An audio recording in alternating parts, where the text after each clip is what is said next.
নির্গত হয়, পুরুষের যে শুক্রকীট যেটা নির্গত হয়, আমার বন্ধুরা বিজ্ঞান বলছে সেখানে 40 কোটি শুক্রকীট থাকে। কত কোটি?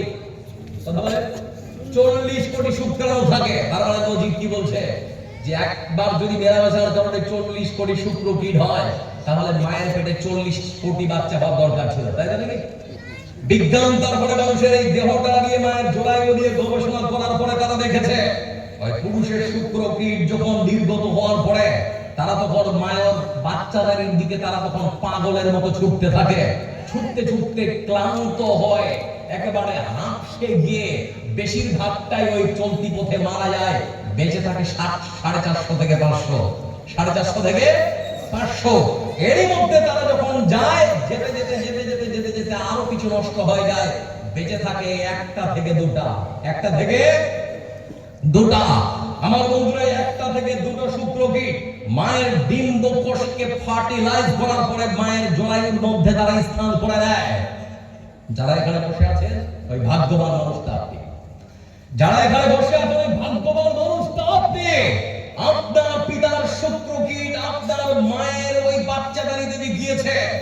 40 কোটি শুক্রকীটের মধ্যে আল্লাহ আপনাকে বেছে নিয়েছে, আপনাকে ওই মানুষটা আপনি। আপনি যখন আপনার মায়ের জরায়ুর দিকে পাগলের মতো ছুটছিলেন তখন আপনার চোখ ছিল না, তারপরও আপনি জিতেছেন। আপনি যখন ছুটে চলছিলেন আপনার তখন ব্রেন ছিল না, তারপরও আপনি জিতেছেন। আপনি যখন পাগলের মতো ছুটছিলেন আপনার তখন চলার জন্য পা ছিল না, তারপরও আপনি জিতেছেন। আপনি ভাবতে পারছেন কত শুক্রকীট বা কত বাচ্চা মায়ের পেটে 2 মাস 4 মাসে মারা যায়, যায় না যায় না? আর আপনাকে আল্লাহ এখনো বাঁচিয়ে রেখেছেন, সেই মানুষটা আপনি। আমার বন্ধুরা, আল্লাহ আপনার প্রাণটা কেড়ে নেই। আপনার বয়স যখন মায়ের পেটে 6 মাস চাই আল্লাহ আপনাকে মায়ের পেটে বাঁচতে পারতেন, কিন্তু মারেননি, সেই মানুষটা আপনি।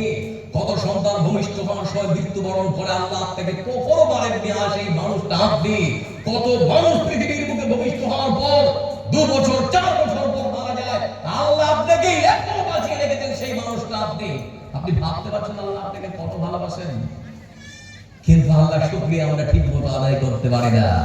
মনে রাখবেন একটা কথা, অন্যের কাঁধে চড়ে কবর পর্যন্ত যাওয়ার পূর্ব মুহূর্তে নিজের পায়ে হেঁটে মসজিদ আবাদ করুন। অন্যের কাঁধে চড়ে কবর পর্যন্ত যাওয়ার পূর্ব মুহূর্তে নিজের পায়ে হেঁটে মসজিদ আবাদ করুন। আপনি বিশ্বাস করুন, আপনি নিজের পায়ে হেঁটে মসজিদ আবাদ করুন আর না করুন, আপনি যদি মৃত্যুবরণ করবেন মসজিদের খাট আপনার বাড়িতে যেতে একটুকু ভুল করবে না। আপনাদের কি মনে হচ্ছে ভুল করবে? কথা বলে ভুল করবে?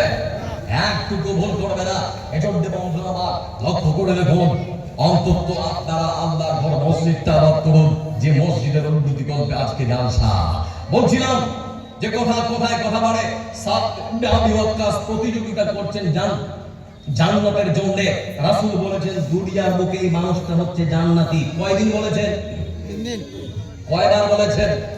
ডাক্তার জাকির নায়েকের ধরে নিয়ে এখানে বিশাল বড় একখানা সভা মঞ্চ, লাখ লাখ মানুষের মধ্যে ডাক্তার জাকির নায়েক কিন্তু বলে, এ ভাই আস্তাগফিরুল্লাহ, আর বাকি মানুষগুলো কি মনে করবে? মনে করবে ওই মানুষটা মনে হয় খুব কাছে, ওর খুব কাছের বন্ধু মানুষ, সেই জন্য ওকে ডেকে কাছে নিয়েছে।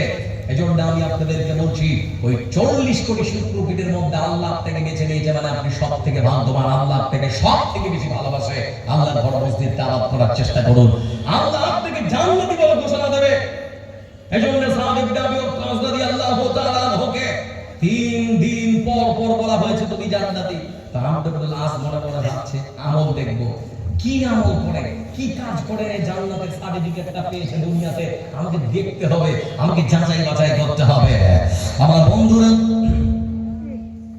সেজন্য আব্দুল্লাহ রাদিয়াল্লাহু তাআলা সকালবেলা তার চাচাতো ভাই সাদ ইবনে আবি ওয়াক্কাসের বাড়িতে পৌঁছে গেছে।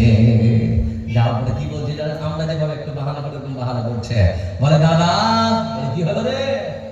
বলে আমার বাবার সঙ্গে একটু ঝগড়া হয়েছে, আমাকে মাঠে কাজ করতে যেতে বলেছিল, কিন্তু আমি বললাম শরীরটা খারাপ, যেতে পারবো না।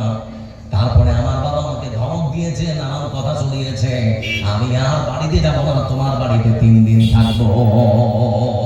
দাদা তোর বাড়িতে কয়েকদিন থাকবো, থাকতে দিন। ঠিক আছে থাক, অসুবিধা কি আছে? আবার বন্ধুরা ঠিক সেই